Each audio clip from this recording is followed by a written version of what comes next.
نحمده ونصلي على رسوله الكريم اما بعد فاعوذ بالله من الشيطان الرجيم بسم الله الرحمن الرحيم رب اشرح لي صدري ويسر لي امري واحلل عقدة من لساني يفقهوا قولي۔ کتاب کفارات الایمان، قسموں کے کفارے سے متعلق احکام و مسائل۔ باب من اعان المعسر فی الکفارتی، باب جس نے کفارہ ادا کرنے کے لیے کسی تنگ دست کی مدد کی، کسی غریب کی مدد کی۔ جب انسان سے کوئی غلطی ہوتی ہے تو عام طور پر اس کا کفارہ اس کو خود بھگتنا ہوتا ہے، یعنی اس کا خمیازہ اس کو خود بھگتنا ہوتا ہے۔ لیکن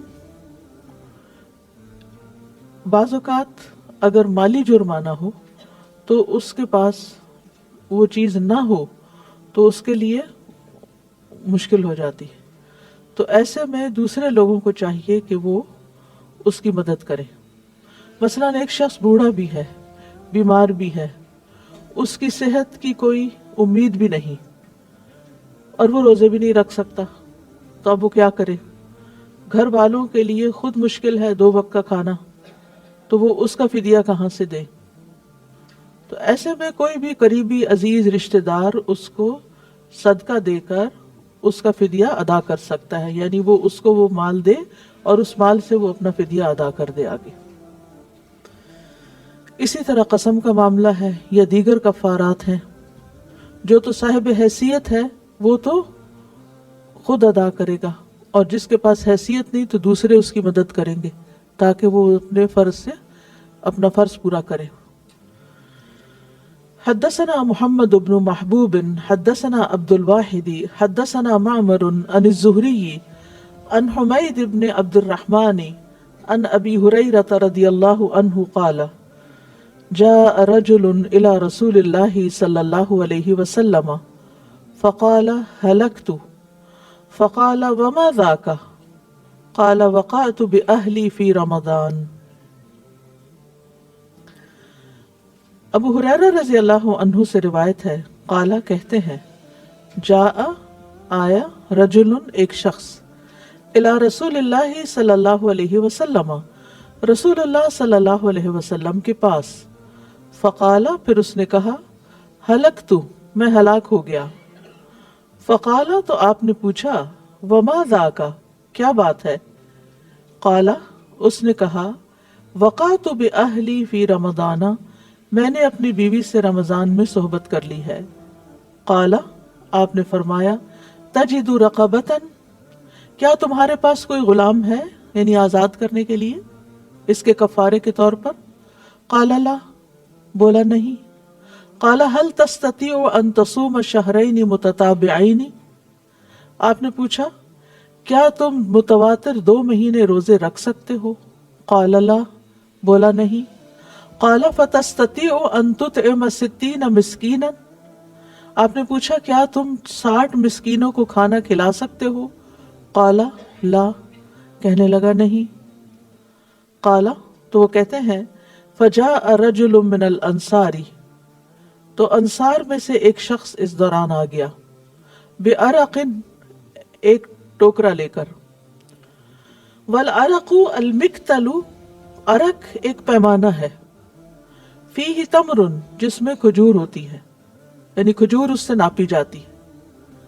فقال اذهب بہذا تو آپ نے فرمایا یہ لے جاؤ، فتصدق به اس کا صدقہ کر دو، یعنی اس سے اپنا کفارہ ادا کر دو۔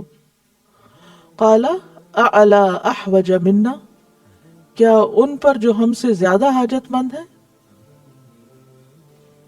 یا رسول اللہ، اے اللہ کے رسول، والذی بعثک بالحق کی قسم اس ذات کی جس نے آپ کو حق کے ساتھ بھیجا، ما بین لابتیہا ان 2 میدانوں کے درمیان، اہل بیت کوئی گھر والا ایسا نہیں، احوج منا جو ہم سے زیادہ محتاج ہو۔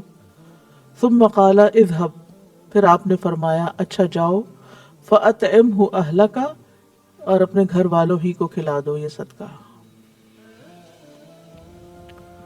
اس حدیث سے کئی ایک باتیں پتہ چلتی ہیں. پہلی بات، کفارہ دینے میں تنگ دست کی مدد کرنی چاہیے. اگر ہمیں پتہ چلے کہ کسی شخص کے اوپر کوئی تاوان آ گیا ہے، کہیں اس کو کوئی جرمانہ بھرنا ہے اور اس کے پاس اس کی ہمت نہیں، استطاعت نہیں، تو ایسے شخص کو وہ کفارہ ادا کرنے کے لیے صدقہ دیا جا سکتا ہے. یعنی اگر کفارہ دینے والا شخص تنگ دست ہے تو کفارہ دینے میں اس کی مدد کرنا جائز ہے. اور اسی طرح قسم کے کفارے میں بھی تنگ دست آدمی کی مدد کرنا جائز ہے. اس میں اکثر لوگ کنفیوژن کا شکار رہتے ہیں نا، اور پوچھتے بھی ہیں کہ اگر کوئی شخص دے ہی نہیں سکتا تو وہ کیا کرے. خصوصاً رمضان کے فدیے کے بارے میں پوچھتے ہیں. کبھی پوچھتے ہیں کہ اگر فطرانہ کوئی نہ دے سکے، کیونکہ فطرانہ بھی ہر ایک پر ہے نا، کوئی غریب ہے یا امیر ہے سب پر، تو امیر تو دے دے گا، غریب فطرانہ کہاں سے دے گا؟ تو غریب فطرانہ دے گا اس میں سے جو اس کو کچھ ملا. تو اوورآل اگر کوئی شخص یہ جان لے کہ کسی فقیر پر کوئی کسی قسم کا کفارہ واجب ہوا ہے، تو پھر اس کو صدقے میں یا تحفے میں کوئی چیز دے دے جس سے وہ فقیر اپنا کفارہ ادا کر کے اس گناہ کے بوجھ سے باہر نکل آئے. دوسری بات یہ کہ بغیر مطالبے کے قسم کھانے کا جواز یہاں ملتا ہے. مثلاً اس شخص نے کہا تھا والذی بعثک بالحق، قسم ہے اس ذات کی جس نے آپ کو حق کے ساتھ بھیجا. ان دو میدانوں کے بیچ میں ہم سے زیادہ کوئی ایسا گھرانہ نہیں جو زیادہ محتاج ہو، ہم سب سے زیادہ محتاج ہوتی ہیں. تو یہاں نبی صلی اللہ علیہ وسلم نے اس سے یہ نہیں کہا تھا اچھا قسم کھا کے بتاؤ تم سب سے زیادہ ضرورت مند ہو تاکہ میں تمہیں دوں، ایسا کچھ نہیں کہا تھا. تو اس نے خود سے ہی قسم کھائی تھی. تو بعض اوقات انسان اپنی صفائی دینے کے لیے بغیر مطالبے کے بھی قسم کھا سکتا ہے. ایک تو ہوتا ہے نا کوئی آپ سے کہتا ہے تم قسم کھا کے یہ بات بتاؤ، اور دوسرا یہ ہے کہ کوئی آپ کو نہیں کہتا لیکن سچویشن ایسی ہے کہ جس میں آپ کو اپنی پوزیشن کلیئر کرنی، تو اس وقت آپ قسم کھا سکتے ہیں. ایک اور بات جو یہاں سے پتہ چلتی ہے کہ وہ اس شخص نے ظن غالب کی بنیاد پر قسم کھائی تھی، ورنہ اس نے ہر گھر میں جا کے نہیں دیکھا تھا مدینہ کے کہ کون زیادہ محتاج ہے ہم سے یا ہم اس سے محتاج ہیں، لیکن اپنی کنڈیشن کو سامنے رکھتے ہوئے اسے یہی لگ رہا تھا کہ ہم سب سے زیادہ محتاج ہیں. تو اس لیے اگر کوئی شخص ایسی قسم کھا لیتا ہے کہ اس کے گھر میں کوئی کچھ موجود نہیں اور اس سے زیادہ کوئی محتاج نہیں، تو ہو سکتا ہے، پاسبل ہے کہ کوئی اس سے بھی زیادہ محتاج ہو. جیسا کہ ہمیں ایک اور حدیث سے پتہ چلتا ہے کہ نبی صلی اللہ علیہ وسلم بیٹھے ہوئے تھے، اتنے میں ایک عورت آئی، کہنے لگی آپ مجھ سے نکاح کر لیں. تو آپ نے اس کو دیکھا، آپ کو اس کی طلب نہیں ہوئی. تو ایک اور شخص جو بہت ہی غریب تھا کہنے لگا اگر آپ اس سے شادی نہیں کرنا چاہتے تو میری شادی سے کر دیں. تو آپ نے فرمایا تم مہر میں اس کو کیا دو گے؟ تو اس کے پاس صرف ایک نیچے کا تہبند تھا، کچھ بھی نہیں تھا. اور آپ نے فرمایا کہ تم لوہے کی انگوٹھی ہی کوئی لے آؤ، جاؤ گھر میں کچھ تلاش کرو. سکو کچھ بھی نہیں ہے. تو اب یہ بھی مدینہ میں رہتا تھا یہ شخص، تو اس سے کیا پتا چلتا ہے کہ اب ان دو کو کمپیئر کیا جائے تو یہ زیادہ محتاج لگتا ہے، لیکن ہو سکتا ہے یہ شخص اس کے علم میں ہی نہ ہو. تو ظن غالب کی بنیاد پر اس شخص نے قسم کھائی، اور ایسی قسم اگر کوئی کھائے تو وہ گناہگار نہیں ہوگا، کیونکہ وہ اپنے طور پر صحیح ہی ہے. یعنی بعض اوقات آپ اپنے کسی واقعے کے بارے میں جو آپ نے دیکھا ہوتا ہے لیکن ایک طرف سے دیکھا ہوتا ہے، آپ قسم کھا کے وہ بات بیان کر دیتے ہیں، جبکہ وہ اس میں کچھ اور حقیقت بھی ہوتی ہے جو آپ کو علم نہیں ہوتی. تو آپ کے اوپر اس کا الزام نہیں، کیونکہ آپ نے اپنی معلومات کی حد تک بات بتائی اور اس پر قسم کھائی، تو آپ جھوٹے نہیں قرار پائیں گے. ٹھیک ہے؟ اور ایسی قسم پر کفارہ بھی نہیں ہوگا. اور پھر اوورآل جو حدیث سے پتہ چلتا ہے وہ یہ کہ اگر کسی کے ذمہ کفارہ ہو تو وہ دوسرے لوگوں کی مدد قبول کر سکتا ہے، اس میں حرج نہیں، اور دینے والوں کو بھی اس کا ثواب ملے گا. اب اگر کچھ سوال ہو آپ کا، ورنہ آگے چلیں گے. واضح؟ آپ سوال کی. Not really a question. I was thinking, Ustazaji, with the mindset that, subhanallah, for someone committing an error, falling into an error that requires this kind of kafara, there's no blame on him that why did you end up doing this, that now the community has to give you this much, right? So our deen takes us out from that guilt, the blame, the thing, and rather makes the community come together. So this cohesive force that is cultured in us through these teachings, that's amazing. بالکل. اور پھر یہ کہ کتنا اعتماد. آپ نے اس سے پوچھا کہ تم کیا غلام آزاد کر سکتے ہو, غلام ہے کوئی؟ اس نے کہا نہیں. آپ نے کہا, آپ نے یہ نہیں کہا اچھا ثابت کرو, نہیں. کتنا ٹرسٹ ہے کہ سامنے والے سے ظاہر کی بنیاد پر معاملہ کرنا ہے. کیا 60 مسکینوں کو کھانا کھلا سکتے ہو؟ نہیں. یعنی اس اپنے روزے رکھ سکتے ہو؟ نہیں. اس نے تو آپ اس کو یہ بھی کہہ سکتے تھے دیکھنے میں تو تم ٹھیک ہی لگ رہے ہو, کیوں نہیں رکھ سکتے. لیکن بات یہ ہے کہ جو رمضان کا روزہ نہیں رکھ سکا وہ بعد میں 60 دن مسلسل ایک دن ناغا کیے بغیر کس طرح روزہ رکھ سکتا ہے؟ جینوئن ریزن تھی اس کی, تو آپ نے اس کو بھی کنسیڈر کیا. ہم لوگوں کی جو مجبوریاں ہوتی ہیں یا ان کی جو ضروریات ہوتی ہیں ان کو پہلے شک کی نگاہ سے دیکھتے ہیں, پھر سمجھتے ہیں شاید یہ ہمیں دھوکہ ہی دے رہا ہے, کیونکہ دھوکہ عام اتنا ہو چکا ہے نا, تو ہر شخص ہی دھوکے باز نظر آتا ہے. لیکن ہم سے کیا مطالبہ کیا گیا کہ ہم جس سے بھی معاملہ کریں ظاہری کی بنیاد پر کریں, الا یہ کہ کوئی مجرم ثابت ہو چکا ہو, پھر اور بات ہے محتاط رہیں. لیکن یہ کہ ٹرسٹ سے ہی لوگ قریب آتے ہیں. اور بعض اوقات یہ کہ بچوں کی تربیت میں بھی یہ پہلو بڑا عام ہوتا ہے, کیونکہ بچے جو ہوتے ہیں نا ان کو غلطی کر کے جو چیز جھوٹ بولنے پہ آمادہ کرتی ہے وہ کیا کہ سچ کو میرے ماں باپ مانیں گے نہیں, تو اس لیے مجھے جھوٹ کہہ کے اپنی جان چھڑانی ہے. تو جب کہ ہمیں اگر پتہ بھی ہو نا کہ یہ بچہ جھوٹ بولا تو یہ نہیں کہنا چاہیے تم جھوٹے ہو, مجھے پتہ ہے تم جھوٹے ہو. نہیں, پتہ چل گیا کہ جھوٹا ہے, اب اس کا علاج کریں, اس کی فکر کریں کہ بچہ جھوٹ بولنے پر کیوں آمادہ ہوا ہے. کیا آپ کا اس میں کوئی قصور ہے, یا آپ کی تعلیم میں کمی ہے, یا آپ نے اس کے دل میں اللہ کا خوف نہیں ڈالا, یا پھر یہ کہ آپ نے اس کو اتنا ڈرایا ہوا ہے کہ اس کو سچ بولنے کی جرت ہی نہیں ہوتی. تو یہ چیزیں خاص طور پر ان معاملات سے سیکھنے کہ نبی صلی اللہ علیہ وسلم ایک ایسے شخص جس سے غلطی ہو گئی اور اس نے آ کر اعتراف کیا, اس کو اس غلطی سے نکلنے میں کیسے مدد دے رہے ہیں. اگر ہمیں کوئی آ کے بتاتا ہے کہ مجھ سے یہ غلطی ہو گئی تو اول تو کوئی بتائے گا نہیں. بہت سے لوگ نقصان کر کے, غلطی کر کے, ذاتی زندگی میں گناہ کر کے یا ویسے چھپ جاتے ہیں یا اس کو یعنی کہ قبول نہیں کرتے. لیکن یہاں پر آپ دیکھیے کہ اسے بھی آپ پر ٹرسٹ ہے کہ میں بتاؤں گا تو کوئی مسئلے کا حل نکل آئے گا. ابھی ایسا ہوتا ہے کہ بعض لوگ ہمیں یہ ہوتا ہے کہ فلاں سے بات کروں گا نا تو کوئی مسئلے کا حل نکل آئے گا, کہ فلاں سے نہیں بات کر سکتا, اس نے تو اور الجھا دینا ہے. تو ہم اپنے آپ کو رکھ کر دیکھیں کہ ہم کن لوگوں میں سے لوگوں کے مسائل حل کرنے والے ہیں یا مسائل پیدا کرنے والے ہیں. تو مسائل پیدا کرنے والے نہ بنے, لوگوں کے مسائل حل کرنے والے بنے. آپ دوسروں کی مشکلیں آسان کریں, اللہ سبحانہ و تعالیٰ آپ کی مشکل آسان فرمائے گا.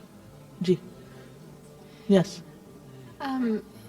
So if you make a statement that comes off like an oath, but it's just out of exaggeration, like sometimes we make statements and we're just exaggerating, should a kafara be given for that? If it is love without thinking, just slipped from your mind, from your mouth, it's okay. لیکن اگر پتا ہو کہ یقینی بات کیا ہے تو پھر نہیں.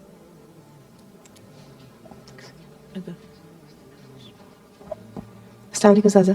I have a question. So his kafara was accepted by feeding his own family. But I'm just assuming his family was not 60. The count was 60 miskeen. لیکن وہ جو اماؤنٹ تھی وہ 60 مسکین کے برابر تھی جو دی گئی اس کو. Okay, so that suffices for the whole family. Okay. وہ مقتل میں یس.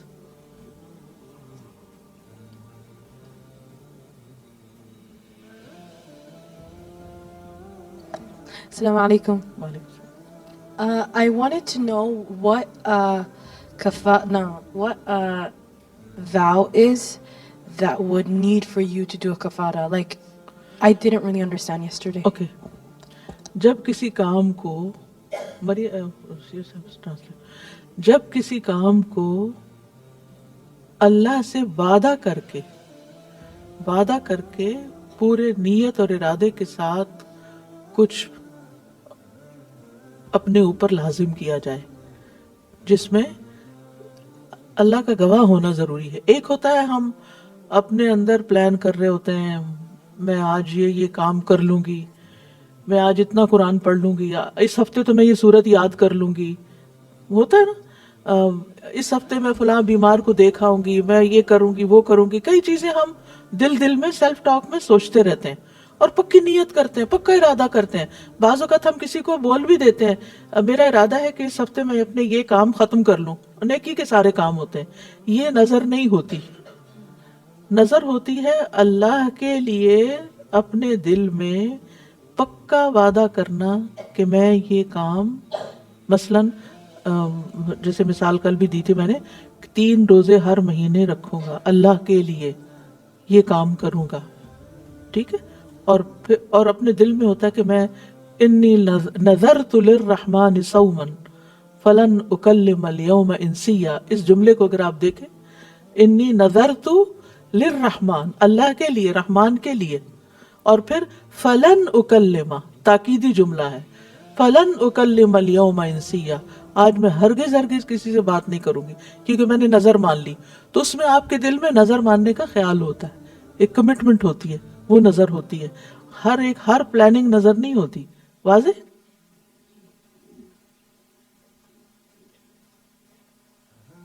جی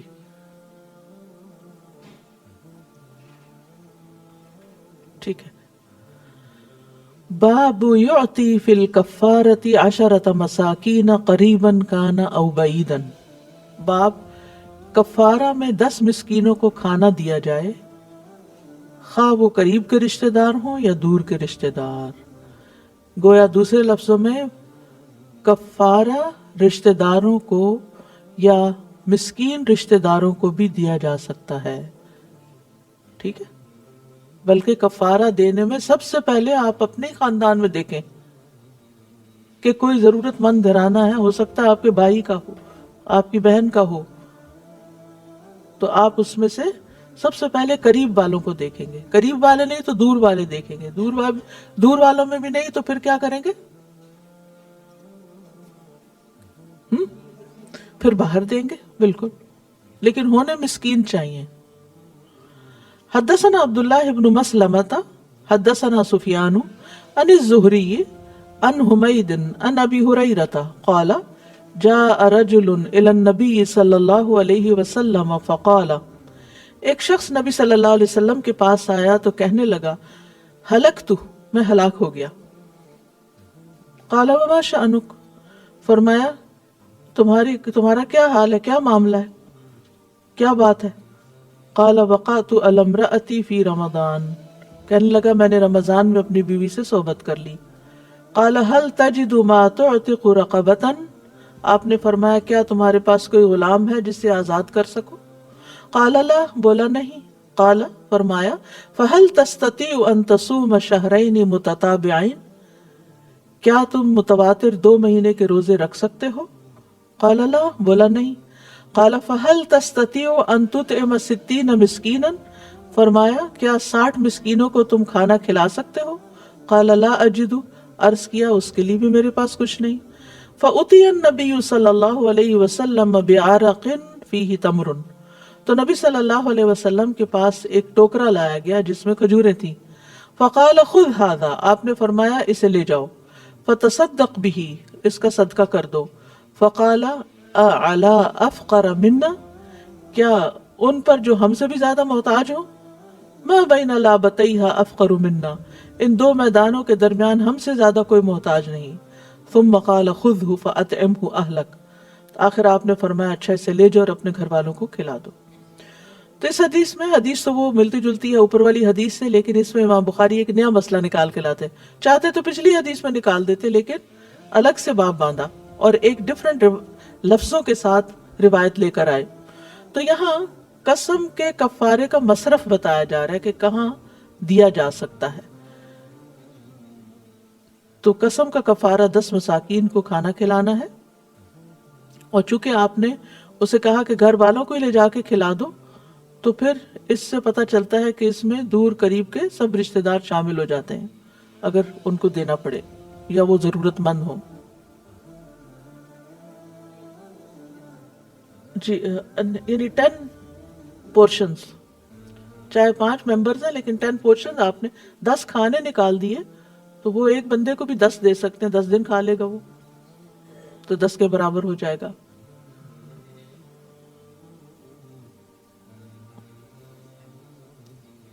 اب یہاں پر ایک سوال پیدا ہوا ہے کہ جن اقربا کی کفالت کی ذمہ داری ہو، جیسے باپ ہے اور اس کی بیوی اور بچے ہیں، تو ان کی ذمہ داری تو مرد پر ہے نا، یعنی جن کے نان نفقے کا ذمہ دار ہے انسان، کیا ان کو اپنا کفارہ کھلا سکتا ہے؟ یعنی اب کفارہ نکال کے تو اپنے بچوں کو کھلا دے خود سے خود. یہاں تو نبی صلی اللہ علیہ وسلم نے اس کو دیا ہے نا، تو اس میں اور خود سے خود نکالنے میں فرق ہے. ٹھیک ہے، یعنی اگر اس کی کفالت اس کے ذمہ ہے تو انہیں کفارہ دینا جائز نہیں، جیسے بیوی کو زکوٰۃ دینا جائز نہیں. بیوی شوہر کو زکوٰۃ دے سکتی ہے، مسئلہ تو آپ کو معلوم ہوگا نا، کیونکہ بیوی پر ذمہ نہیں شوہر کی کفالت کا. خوشی سے کرے تو اور بات ہے لیکن ذمہ داری نہیں. تو بیوی شوہر کو بوقت ضرورت زکوٰۃ دے سکتی ہے اگر اس کے پاس کچھ بھی اپنی ضروریات پوری کرنے کو نہیں یا کفالت کرنے کو نہیں. اسی طرح زکوٰۃ اپنے بچوں کو نہیں دی جا سکتی، کیونکہ اپنے بچے جو ہیں یا بچوں کے بچے جو ہیں، یعنی اپنے بچے سے، بچوں کے بچے نہیں، اپنے بچے جو ہیں وہ ذمہ داری ہیں ماں باپ کی. ٹھیک ہے، لیکن اگر کوئی شخص غریب ہے تو کوئی دوسرا شخص اس کی مدد کرتا ہے کفارہ ادا کرنے کے لیے، تو اس صورت میں وہ ایک طرح سے یعنی کہ کہیں اور سے صدقہ آ رہا ہے، اس نے خود سے نہیں، اپنے پیسوں سے نہیں نکال کے دیا، کیونکہ اب اس کے پاس ہے ہی کچھ نہیں، اپنے بچوں کو کھلانے کے لیے نہیں. تو اس اعتبار سے جو یہ نبی صلی اللہ علیہ وسلم نے اس کو رعایت دی. بعض کہتے ہیں نہیں، یہ صرف اس شخص کے لیے خاص تھی، لیکن اگر دیکھا جائے تو کچھ جگہوں پر، کچھ علاقوں میں اتنے شدید غریب ہوتے ہیں کہ پھر وہ واقعی دوسروں کی نسبت زیادہ حقدار ہوتے ہیں. عمومی حالت میں ایسا نہیں کیا جائے گا، لیکن وہ ایسی شدید ضرورت کے تحت کیا جا سکتا ہے. الضرورات تبیح المحظورات، اصول فقہ کا قانون ہے، اصول ہے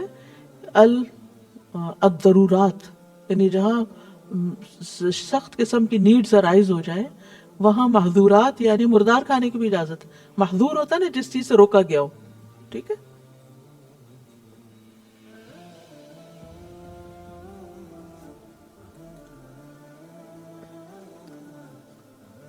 اچھا یہاں پر آپ دیکھ رہے ہوں گے کہ یہ حدیث تقریباً 3 دفعہ آئی ہے کم و بیش، ہر دفعہ الفاظ میں فرق ہے. تو کیا ایسا کرنا جائز ہے؟ اس کو کہتے ہیں روایت بالمعنی، روایت باللفظ نہیں ہے، روایت بالمعنی ہے. ٹھیک ہے، یعنی اس حدیث کے الفاظ مختلف ہیں لیکن راوی ایک ہی ہے، راوی ابو ہریرہ ہی ہیں. الفاظ میں اختلاف کی وجہ یہ ہے کہ انہوں نے اس کو بالمعنی روایت کیا، مفہوم بتایا ہے.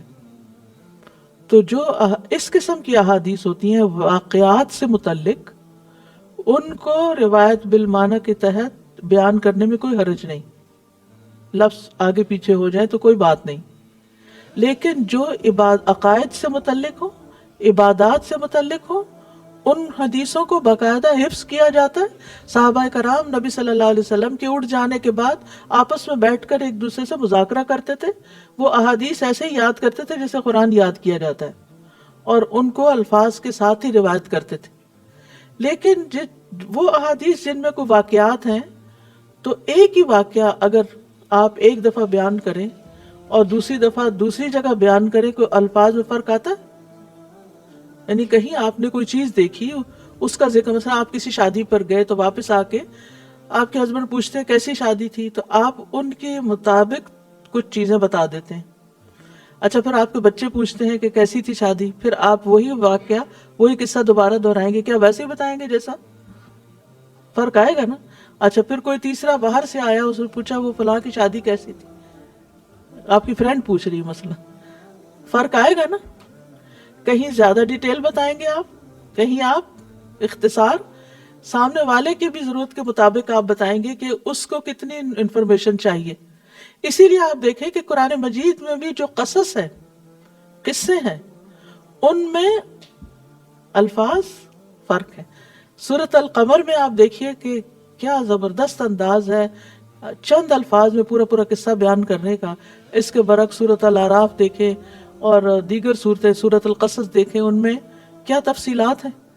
حضرت موسیٰ کا قصہ تقریباً ہر پارے میں آیا، لیکن ہر پارے میں اس کے مختلف پہلو آئے ہیں. ٹھیک ہے، تو اس سے کوئی فرق نہیں، اس سے نہیں فرق پڑتا. لیکن اقیم الصلاۃ ہمیشہ اقیم الصلاۃ ہی آئے گا. ٹھیک ہے، تو جو عبادت سے متعلق چیزیں، فرائض سے متعلق چیزیں ہیں، ان میں انداز مختلف ہوتا ہے، ان کو باقاعدہ یاد کیا جاتا ہے، ان میں فرق نہیں لاتے. اسی طرح دعاؤں میں بھی عام طور پر اللہ ہی کے زیر زبر کی فرق سے، جیسے قرآن کی قراءات میں فرق آ جاتا ہے نا، تو اسی طرح کہیں جمع کا صیغہ آ جاتا ہے، کہیں سنگولر آ جاتا ہے، تو اس میں کوئی فرق نہیں پڑتا. لیکن ایک صحابی کو آپ صلی اللہ علیہ وسلم یہ رات کی دعا یاد کرا رہے تھے، تو اس نے نبی کی بجائے رسول کا کہا، تو آپ نے کہا نہیں، نبی کا ہی کہو.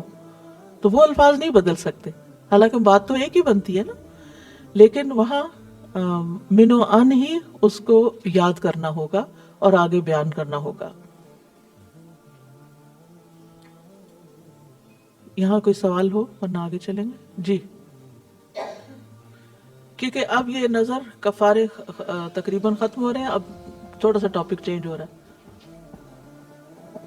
جی السلام علیکم. ابھی جیسے وہ جو ایک کفارہ تھا، جو شخص نے کھجوروں کا نبی صلی اللہ علیہ وسلم نے ان کو دیا، تو انہوں نے کہا کہ میں ہی غریب ہوں اور میں کھا لوں. تو آیا جیسے کوئی غریب ہے اور قسم اس نے کھائی ہوئی ہے، تو کیا وہ کفارہ بھی جو دے گا تو اس سے زمرے میں آئے گا وہ بھی؟ ابھی میں نے یہی بات کی نا کہ اگر وہ ایسا غریب ہے کہ اس کے پاس کچھ بھی نہیں ہے، بھوکا مر رہا ہے، تو کوئی اس کو صدقہ دے گا کہ یہ کفارہ ادا کر لو، تو وہ گھر والوں کو اس میں سے دے سکتا ہے، ادروائز نہیں. اچھا کوئی دے گا تو؟ ہاں جی، اوکے، جزاک اللہ اس کے پاس تو ہے ہی نہیں، وہ کہاں سے دے گا؟ تو کوئی دے گا نا پھر. ٹھیک ہے نا جی السلام علیکم. وعلیکم السلام. استاذہ آپ ذرا کفارہ اور فدیہ میں فرق تھوڑا سا وضاحت کر دیجیے، کیا فرق ہوگا؟ کفارے کا معنی کل میں نے کیا بتایا تھا؟ قسم پہ کفارہ ہوتا ہے نا، قسم ڈھانپ، یعنی کہ چھپانا. نہیں، کنفیوز نہ ہو. یعنی کفارہ کا لفظ نا کفر سے ہے، کفر کے کئی معنی ہوتے ہیں. بادل کو کافر کہا جاتا ہے، رات کو کافر کہا جاتا ہے، کسان کو کافر کہا جاتا ہے، کیونکہ یہ سارے چھپانے والے. تو کفارہ جو ہے وہ ہمارے گناہ کو چھپانے والا ہے، ڈھانکنے والا ہے، ہماری اس کو یعنی اس گناہ کو ریموو کرنے والا ہے ہم سے. ٹھیک ہے، تو یہ ہوتا ہے جب کوئی انسان لا بریک کرتا ہے. ٹھیک ہے. اور فدیہ جو ہے، فدیہ تو طعام مسکین جو روزے کا ہے، اس میں ایک شخص نے کوئی لا بریک نہیں کیا، وہ محتاج ہے، یعنی بیمار ہے، وہ جان بوجھ کے ایسا نہیں کر رہا، یا اس سے کوئی غلطی نہیں ہو رہی، تو اس کا وہ فدیہ ہوگا. جزاک اللہ. جی. باب سا المدینہ، باب مدینہ منورہ کا سا. سا ایک پیمانہ ہوتا ہے جس سے چیزیں ناپی جاتی ہیں. اب چونکہ یہ ناپ تول سے بھی کچھ کفارے وغیرہ کھانا جیسے دیا جاتا ہے کہ اچھا بائی دا وے، کیا کھجور میل ہے؟ ہمارے لیے نہیں، کیونکہ ہم تو اس کو سویٹ ڈش کے طور پہ یا سنیک کے طور پہ لیتے ہیں. اہل مدینہ کے لیے میل تھا وہ، یعنی ان کے دسترخوان پہ بعض اوقات صرف کھجوریں ہوتی تھی، کھجور پانی. حضرت عائشہ کیا کہتی ہیں، 2 مہینے ہمارے گھر میں چولہا نہیں جلتا تھا اور ہم صرف اسودین پہ گزارا کرتے تھے. اسودین سے مراد 2 کالی چیزیں. 2 کالی کیا؟ کھجور اور پانی. کھجوریں کالے رنگ کی ہوتی ہے، اس لیے پانی کو بھی ساتھ ہی، یعنی غالب اس کی بنیاد پر، جیسے چاند اور سورج میں قمرین کہا جاتا ہے سورج چاند کو. ظہر اور عصر کی نماز میں ظہرین کہہ دیا جاتا ہے، دونوں کو جب کمبائن کیا جاتا ہے. یہ اسلوب گفتگو ہوتا ہے. ٹھیک.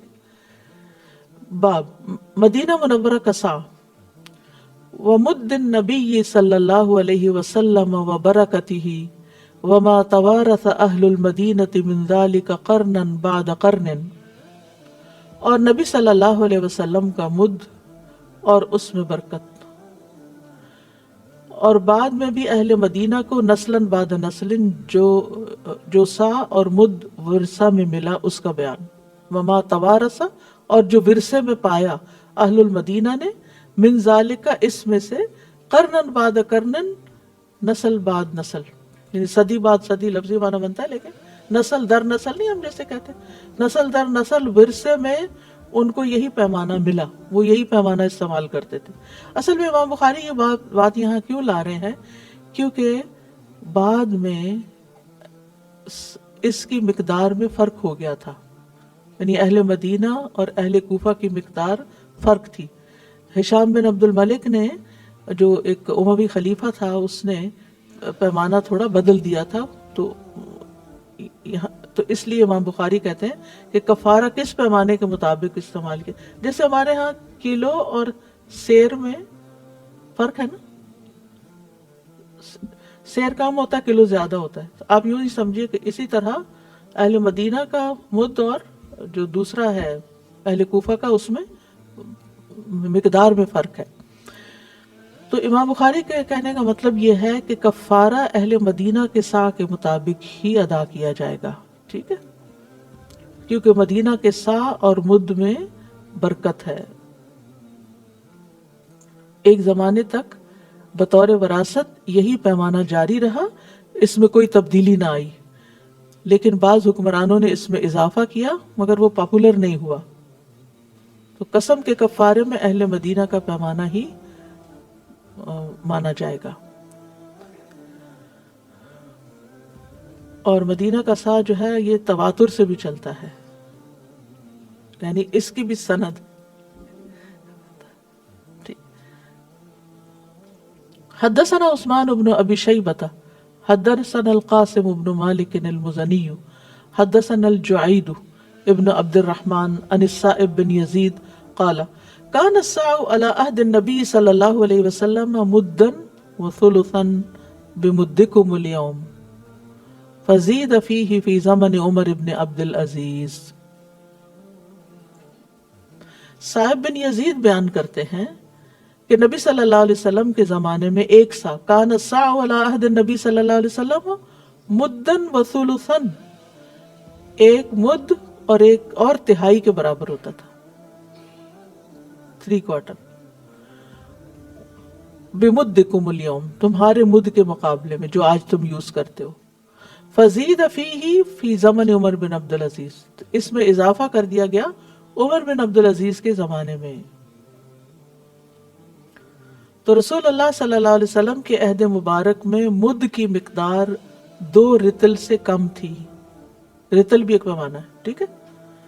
ہشام کے دور میں کمی کو پورا کر کے مد کی مقدار 2 رتل کے برابر کر دی گئی، پھر عمر بن عبد العزیز کے عہد خلافت میں دگنا اضافہ کر کے مد کی مقدار 4 رتل کر دی گئی، تو یہ اب اضافے پہ اضافہ ہو گیا۔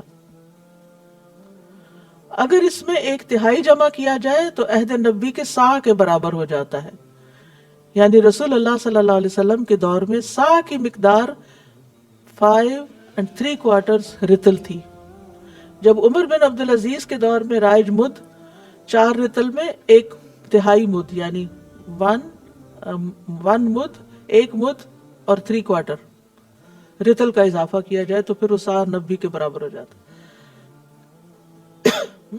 تہائی 1/3، 1 اور 1/3 سب، جی سوا کہتے ہیں، سوا سے زیادہ ہوگا نا، 1/3 20 ہوتا ہے نا،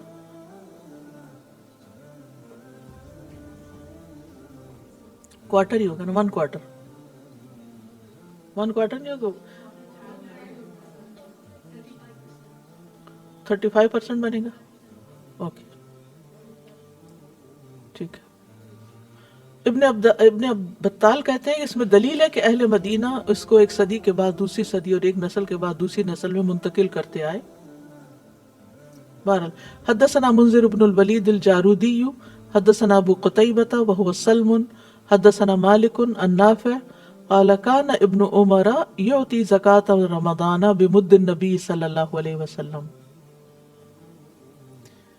امام مالک نے نافع سے بیان کیا ہے کہ ابن عمر رضی اللہ عنہما رمضان کا فطرانہ نبی صلی اللہ علیہ وسلم ہی کے مد کے پہلے مد کے وزن سے دیتے تھے. صحابی تھے، وہ فطرانہ کیسے دیتے تھے؟ نبی صلی اللہ علیہ وسلم کی مد کی مقدار کے مطابق. وفی کفارت الیمینی، اور قسم کے کفارے میں بھی بمد النبی صلی اللہ علیہ وسلم، نبی صلی اللہ علیہ وسلم کی مد کے مطابق. اگر آپ کو یہاں حساب کتاب یاد نہ بھی رہے تو کوئی بات نہیں، آپ اس میں صرف یہ یاد رکھیں کہ پیمانوں میں فرق ہوا، لیکن اصل پیمانہ وہی ہے جو نبی صلی اللہ علیہ وسلم کا ہے، اور اسی سے ہی کفارے دیے جائیں گے. قال ابو قتیبہ قال لنا مالک مدنا اعظم من مدکم، ہم ابو قتیبہ نے اسی سند سے بیان کیا کہ ہم سے امام مالک نے بیان کیا کہ ہمارا مد تمہارے مد سے بڑا ہے. ولا نرى الفضل الا فی مد النبی صلی اللہ علیہ وسلم، اور ہمارے نزدیک ترجیح صرف نبی صلی اللہ علیہ وسلم کے مد کو ہے، یعنی ہم اس کو پریفر کریں گے. وقال لی مالک لو جاءکم امیر فضرب مدا اصغر من مد النبی صلی اللہ علیہ وسلم بأي شيء کنتم تعطون قلت كنا نعطي بمد النبی صلی اللہ علیہ وسلم. اور مجھ سے امام مالک نے بیان کیا اگر کوئی ایسا حاکم آیا جو نبی صلی اللہ علیہ وسلم کے مد سے چھوٹا مد مقرر کر دے تو تم کس حساب سے صدقہ فطر وغیرہ نکالو گے؟ میں نے عرض کیا ایسی صورت میں ہم نبی صلی اللہ علیہ وسلم ہی کے مد کے حساب سے فطرہ نکالیں گے. قال افلا ترى ان الامر انما يعود الى مد النبی صلی اللہ علیہ وسلم، انہوں نے کہا کیا تم نہیں دیکھتے کہ معاملہ ہمیشہ نبی صلی اللہ علیہ وسلم ہی کے مد کی طرف لوٹتا ہے، اور ہونا بھی ایسے ہی چاہیے. ٹھیک، تو ایک سا کے اندر 4 مد ہوتے ہیں، اور سا حجازی محدثین کے نزدیک قابل اعتبار ہے اور اہمیت کا حامل ہے، اور اس میں اہل مدینہ کا قول ہی اختیار کیا جائے گا. حدثنا عبداللہ ابن یوسف اخبرنا مالک ان اسحاق ابن عبداللہ ابن ابی طلحہ ان انس ابن مالک ان رسول اللہ صلی اللہ علیہ وسلم قال، نبی صلی اللہ علیہ وسلم نے، رسول اللہ صلی اللہ علیہ وسلم نے فرمایا اللہم بارک لہم فی مکیالہم وصاعہم ومدہم. انس بن مالک کہتے ہیں کہ رسول اللہ صلی اللہ علیہ وسلم نے فرمایا اے اللہ ان کے کیل یعنی پیمانے میں، ان کے صاع اور ان کے مد میں برکت عطا فرما. ایک اور روایت مسلم کی، رسول اللہ صلی اللہ علیہ وسلم نے فرمایا اللہم بارک لنا فی صاعنا ومدنا واجعل مع البرکۃ برکتین، اے اللہ ہمارے لیے ہمارے مد اور صاع میں برکت عطا فرما، اور ایک برکت کے ساتھ 2 برکتیں مزید عطا فرما. ٹھیک ہے، تو نبی صلی اللہ علیہ وسلم لوگوں کو صرف تعلیم نہیں دیتے تھے، دعائیں بھی دیتے تھے. کس قدر خیر، انسان دعا صرف اس کو دیتا ہے جس کی خیر خواہی مطلوب ہوتی ہے، جس سے محبت ہوتی، جس کے لیے دل میں کوئی مقام ہوتا، کوئی جگہ ہوتی ہے. تو اس سے بھی آپ اندازہ لگائیں کہ کس طرح ہر موقع پر آپ نہ صرف یہ کہ انسانوں کو بلکہ انسانوں کی ضرورت کی چیزوں میں بھی برکت کی دعا کرتے تھے کہ اللہ ان کے مد میں برکت ڈال دے، ان کے صاع میں برکت ڈال دے، ان ہمارے پھلوں میں برکت ڈال دے. مدینہ کے پھلوں کی برکت کی دعا بھی آپ نے کی ہے. ایک اور روایت میں آتا ہے رسول اللہ صلی اللہ علیہ وسلم سے عرض کیا گیا اے اللہ کے رسول ہمارا صاع دوسرے صاعوں ہمارا مد دیگر مدوں میں سب سے چھوٹا ہے. تو رسول اللہ صلی اللہ علیہ وسلم نے ان الفاظ میں دعا فرمائی اے اللہ ہمارے صاع میں برکت کر دے اور ہمارے قلیل و کثیر میں برکت ڈال دے، یعنی دگنی برکت عطا فرما دے. اللہ تم سے تمہاری قسموں میں لغو پر مواخذہ نہیں کرتا، اور لیکن تم سے اس پر مواخذہ کرتا ہے جو تم نے پختہ ارادے سے قسمیں کھائیں. تو اس کا کفارہ 10 مسکینوں کو کھانا کھلانا ہے درمیانے درجے کا جو تم اپنے گھر والوں کو کھلاتے ہو، یا انہیں کپڑے پہنانا، یا ایک گردن آزاد کرنا. پھر جو نہ پائے تو 3 دن کے روزے رکھنا ہے. یہ تمہاری قسموں کا کفارہ ہے جب تم قسم کھا لو، اور اپنی قسموں کی حفاظت کیا کرو. اسی طرح اللہ تمہارے لیے اپنی آیات کو کھول کر بیان کرتا ہے تاکہ تم شکر ادا کرو. شکر ادا کرنا چاہیے کہ اللہ نے ہمیں اپنے گناہوں سے، غلطیوں سے نکلنے کا طریقہ بتا دیا ہے. یہ بہت بڑی نعمت ہے، ورنہ انسان بہت دفعہ گناہوں کے بوجھ تلے پریشان ہو کے کئی بیماریوں کا شکار ہو جاتا ہے، ذہنی بیماریوں کا. تو یہ تفصیلات پیچھے آپ پڑھ چکے ہیں. حدثنا محمد بن عبد الرحیم حدثنا داود بن رشید حدثنا الولید بن مسلم عن ابی غسان محمد بن مطرف عن زید بن اسلم عن علی بن حسین عن سید بن مرجانۃ عن ابی ہریرۃ عن النبی صلی اللہ علیہ وسلم قال من اعتق رقبۃ مسلمۃ، جس نے ایک مسلمان گردن آزاد کی، اعتق اللہ بکل عضو منہ عضوا من النار، اللہ اس کے ایک ایک ٹکڑے کے بدلے، یعنی جسم کے ایک ایک عضو کے بدلے آزاد کرنے والے کا ایک ایک عضو جہنم سے آزاد کر دے گا. حتی فرجہ بفرجہ، یہاں تک کہ غلام کی شرمگاہ کے بدلے آزاد کرنے والے کی شرمگاہ بھی دوزخ سے آزاد ہو جائے گی.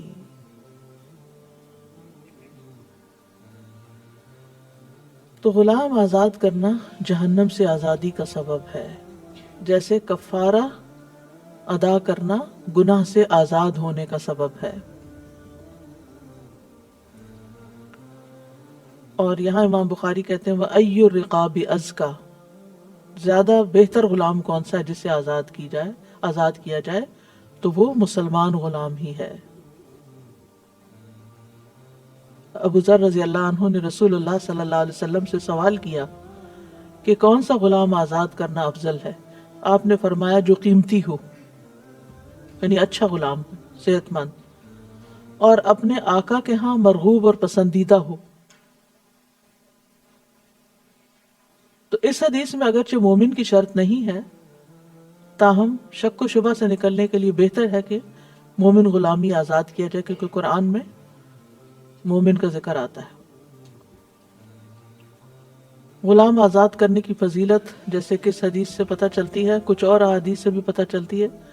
صحیح بخاری میں ہی آتا ہے، نبی صلی اللہ علیہ وسلم نے فرمایا کہ قیدیوں کو چھڑاؤ، دعوت کرنے والے کی دعوت قبول کرو اور مریض کی عیادت کرو.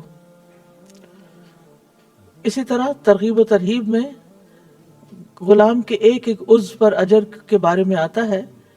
ابو نجیح رضی اللہ عنہ سے روایت ہے، وہ کہتے ہیں کہ ہم نے رسول اللہ صلی اللہ علیہ وسلم کے ساتھ طائف کا محاصرہ کیا. طائف کہاں ہے؟ مکہ سے قریب ہے، جی، پہاڑی علاقہ ہے. اور میں نے رسول اللہ صلی اللہ علیہ وسلم کو فرماتے ہوئے سنا کہ جو کوئی مسلمان مرد کسی مسلمان مرد کو آزاد کر دے تو اللہ تعالیٰ اس کی ہڈیوں میں سے ہر ہڈی کو آزاد شدہ کی ایک ہڈی کے بدلے بچاؤ اور حفاظت کا باعث بنا دے. پیچھے اعضاء کا ذکر تھا، یہاں ہڈیوں کا بھی ذکر آ گیا. اور جو کوئی مسلمان عورت کسی مسلمان عورت کو آزاد کر دے تو اللہ عز و جل اس کی ہڈیوں میں سے ہر ہڈی کو آزاد شدہ کی ایک ایک ہڈی کے برابر جہنم سے بچاؤ کا سبب فرمائے گا. اب آپ دیکھیں کہ غلام تو نہیں ملتے، لیکن یہ جو قربانی کرنا ہے نا، جانور کو ذبح کرنا، اور جانور یعنی کہ اللہ کے راہ میں ذبح کر کے مسکینوں وغیرہ کو کھلانا، یا ویسے ہی کوئی بکری کسی کو دے دینا، کسی غریب کو کہ وہ اس کا دودھ پی لے، یا بکری بکرا کا جوڑا دے دینا تاکہ وہ اس سے مزید پروڈیوس کر کے اپنا گزارا کر سکے، تو یہ بھی بہت اجر و ثواب کے کام ہے. اسی طرح ایک اور روایت میں آتا ہے، عقبہ بن عامر سے روایت ہے، وہ کہتے ہیں کہ رسول اللہ صلی اللہ علیہ وسلم نے فرمایا جس نے مومن گردن کو آزاد کر دیا تو وہ اس کے لیے جہنم سے آزادی کا باعث ہو جائے گا. پورا غلام آزاد کرنا یا آزادی میں مدد دینا، دونوں طرح سے. یعنی بعض اوقات آپ کے پاس اتنے پیسے نہیں ہیں کہ آپ ایک پورا غلام آزاد کر سکیں، تو پھر آپ کیا کریں، مل جل کے بھی کچھ لوگ یہ کام کر سکتے ہیں، یعنی پیسے اکٹھے کر لیں. اور پھر اسی طرح اگر آپ ایک پورا بکرا ذبح نہیں کر سکتے تو آپ گھر والوں سے سب مل جل کے، سب بچے اکٹھے کر کے ایک ذبح کر سکتے ہیں. براء ابن عازب سے مروی ہے کہ رسول اللہ صلی اللہ علیہ وسلم کی خدمت میں ایک دیہاتی آیا اور کہنے لگا یا رسول اللہ مجھے کوئی ایسا عمل بتا دیجئے جو مجھے جنت میں داخل کرا دے. آپ نے فرمایا تم نے بڑے مختصر لفظوں میں بڑی جامع بات پوچھی، غلام کو آزاد کرو اور غلام کی گردن چھڑاؤ. اس نے عرض کیا یہ دونوں باتیں ایک ہی نہیں؟ آپ نے فرمایا نہیں، بلکہ پہلی بات عاتق النسمہ کا مطلب ہے کہ تم خود اکیلے تنہا پورے غلام کو آزاد کر دو، اور آتق نسمتا کا مطلب ہے کہ اگر تم پورا نہیں آزاد کر سکتے تو پھر، یعنی پہلا تھا فک الرقبہ اور دوسرا عتق النسمہ، تو دوسرے کا مطلب کیا ہے؟ اس کی آزادی میں سے کچھ قیمت دے کے مدد کر دو. اچھا، اب کچھ ایسے اعمال ہیں کہ جو غلام کے آزاد کرنے کے برابر اجر کا باعث ہیں. ٹھیک ہے. نمبر 1، فجر اور عصر کے بعد اللہ کے ذکر کے لیے بیٹھنا. فجر اور عصر کے بعد اللہ کے ذکر کے لیے بیٹھنا. مثلا آپ نے فجر پڑھی ہے، مصلی پہ بیٹھے رہیں جب تک سورج طلوع ہو، اور پھر اس کے بعد آپ چاش کے اشراق کے نفل پڑھیں اور پھر آپ اٹھیں. رسول اللہ صلی اللہ علیہ وسلم نے فرمایا، جو لوگ نماز فجر سے سورج نکلنے تک اللہ کا ذکر کریں، نماز فجر سے سورج نکلنے تک، مجھے ان کے ساتھ بیٹھے رہنا زیادہ پسند ہے اس سے کہ اولاد اسماعیل سے 4 غلام آزاد کر دوں. اس سے بھی زیادہ مجھے پسند ہے کہ ذاکرین کے ساتھ بیٹھ جاؤں، اور میں ایسے لوگوں کے ساتھ بیٹھا رہوں جو نماز عصر سے سورج غروب ہونے تک اللہ کا ذکر کریں. یہ مجھے اس سے زیادہ پسند ہے کہ 4 غلام آزاد کروں. اگر ہم روز نہیں کر سکتے تو کم از کم عصر کے دن، جمعے کے دن تو کر سکتے ہیں نا. جمعے کے دن آپ خود بھی بیٹھ جائیں، بچوں کو بھی بٹھا لیں، بیٹھ کے قرآن پڑھیں، دعائیں کریں. اور اب تو سبحان اللہ اتنا تھوڑا ٹائم ہوتا ہے، سمر میں مشکل ہوتا ہے کیونکہ کئی گھنٹے کا فرق ہوتا ہے عصر اور مغرب میں، تو مشکل ہو جاتا ہے. کئی اور کام بھی ہوتے ہیں، ذمہ داریاں بھی ہوتی ہیں. لیکن یہ کہ ہمارا تو ویکنڈ شروع ہو جاتا ہے اور پھر میل ملاقاتیں اور کام شروع ہو جاتے ہیں. تو اگر ہمیشہ نہیں تو مہینے میں 1 دفعہ صحیح، سال میں 1 دفعہ صحیح، کیونکہ بہت ہی اجر و ثواب کا کام ہے. اور ذکر کرنا جو ہے ویسے بھی آپ دیکھیے کہ یعنی انسان کو اللہ سبحانہ وتعالیٰ کے قریب کرتا ہے. وہ ایک حدیث تھی جس میں آتا ہے کہ مدمن الذکر جو ہے، مدمن الذکر، ہاں حدیث آ گئی، حدیث نہیں سوری، یہ ابن القیم کا قول ہے، ان مدمن الذکر يدخل الجنت وهو يضحك، ذکر پہ دوام اختیار کرنے والا جنت میں ہنستا ہوا داخل ہوگا، یعنی خوش ہوگا، کیونکہ جنت میں اور کوئی کام نہیں سوائے ذکر کے. یعنی باقی تو نہ پکانا نہ حتیٰ کہ کھانے کے لیے کوئی تردد بھی کرنے کی ضرورت نہیں. جو پینا چاہیں گے وہ اٹھ کے آپ کے پاس آ جائے گا، جو کھانا چاہیں گے وہ خود پہنچ جائے گا. تو آپ کو اتنی بھی تکلیف نہیں کرنی، اللہ یہ کہ آپ خود انجوائے کرنے کے لیے جو چاہیں کریں اپنی مرضی سے، لیکن کام کوئی نہیں ہوگا آپ کا، نہ نماز ہوگی، نہ روزہ ہوگا، نہ حج، نہ زکوٰۃ، کچھ بھی نہیں سوائے ذکر کے. ایک چیز رہ جائے گی. تو جو دنیا میں ذکر سے محبت کرتا ہے اس کے لیے جنت پھر واقعی جنت ہے، کیونکہ اس کو اسی میں سکون آتا ہے اور یہی اس کی پسندیدہ چیز ہے. پھر اسی طرح صبح و شام یہ دعا پڑھنا، دن میں یعنی صبح کے وقت یہ دعا پڑھنا، لا الہ الا اللہ وحدہ لا شریک لہ لہ الملک ولہ الحمد وہو علی کل شیء قدیر. جو شخص دن میں 100 بار یہ پڑھے گا اسے 10 غلام آزاد کرنے کے برابر ثواب ملے گا. 100 نیکیاں اس کے اعمال نامے میں لکھی جائیں گی، 100 برائیاں مٹا دی جائیں گی. اور اس دن یہ دعا یہ شیطان سے اس کی حفاظت کرتی رہے گی حتیٰ کہ شام ہو جائے. کوئی شخص اس سے بہتر عمل لے کر نہ آئے گا مگر جو اس سے بھی زیادہ عمل کرے.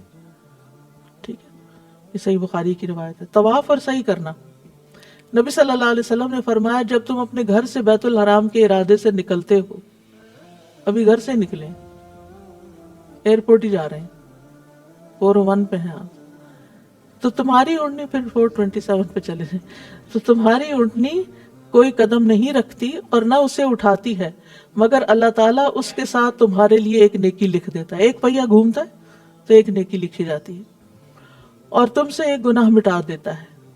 اور تمہارا طواف کے بعد 2 رکعت ادا کرنا ایسا ہے جیسے تم نے بنی اسماعیل میں سے ایک گردن آزاد کر دی ہو، بنی اسماعیل میں اعلیٰ نسل میں سے.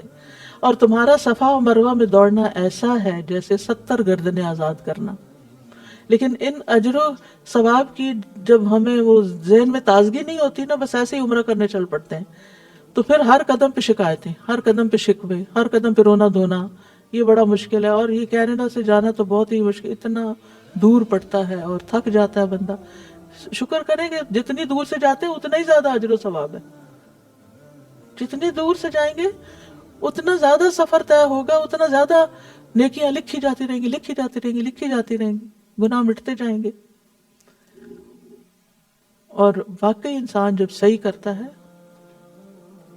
تو حشر نشر ہو جاتا ہے، یعنی آخری حصہ ہوتا ہے لیکن اس میں جا کے پھر وہ بس ہو جاتی ہے بندے کی. تو اس میں سب سے زیادہ غلام آزاد 70 گردنیں آزاد کرنے کا ثواب ہے. اسی طرح دودھ کا عطیہ دینا، دودھ تحفے میں دینا اور راستہ بتانا. برائے ابن عازب کہتے ہیں میں نے رسول اللہ صلی اللہ علیہ وسلم کو فرماتے ہوئے سنا، جس نے دودھ کا عطیہ دیا یا چاندی دی، یعنی کسی کا قرض اتارنے کے لیے کوئی پیسے وغیرہ دی، کیونکہ اس زمانے میں یعنی درہم اور دینار ہوتے تھے. درہم چاندی کا سکہ تھا اور دینار سونے کا سکہ تھا. یا راستہ بتایا. اب تو یہ نیکی آلموسٹ چلی گئی کیونکہ سبھی انڈیپینڈنٹ ہو گئے اپنے گوگل میپ سے. تو اسے غلام آزاد کرنے کے برابر ثواب ملے گا. میں کہتی ہوں بنانے والے اگر ایمان والے ہوں اور وہ ساری محنت انہوں نے اللہ کے سے اجر کی نیت سے کی ہو، تو میں کہتی ہوں کروڑوں لوگ دن میں استعمال کر رہے ہوتے ہیں، کتنا اجر ملتا ان کو. ایمان کتنی بڑی دولت ہے نا. ایمان کے بعد اخلاص کتنی بڑی دولت ہے کہ ہر کام انسان اللہ کے لیے کرے. اس کے بعد علم کتنی بڑی دولت ہے کہ پتہ ہو کہ جو کام میں کر رہا ہوں وہ کتنا ویلیویبل ہے. جب ہمیں یہ پتہ نہیں ہوتا نا کہ میری جو بھی کوئی ڈیوٹی ہے، یا ایون جاب ہی ہے، یا ذمہ داری ہے، یا کوئی کام بھی جو میں کر رہا ہوں وہ کتنا ریوارڈنگ ہے.